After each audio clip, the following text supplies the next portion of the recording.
الأحذية المطاطية التي تعتبر الأكثر رواجا وقد لا يتخلى عن ارتدائها الكبار والصغار.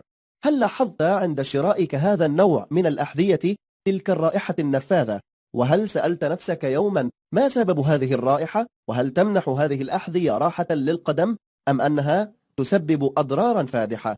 النصيحة التي انتشرت مؤخرا بعدم ارتداء هذا النوع من الأحذية كانت نصيحة ذهبية، حيث أثبتت العديد من الدراسات العلمية أن هذه الأحذية تحتوي على مواد كيميائية مسرطنة تنتقل للجسم عبر الجلد، وما تلك الرائحة التي تنبعث من هذه الأحذية إلا دليل على وجود مواد ملوثة بها. وبحسب تحليل معملي أجراه معهد ألماني على 10 موديلات من هذه الأحذية من مختلف الماركات، وجد أن 6 من بين 10 موديلات تحتوي على مواد كيميائية مسرطنة يمتصها الجلد وتسبب العديد من الأمراض.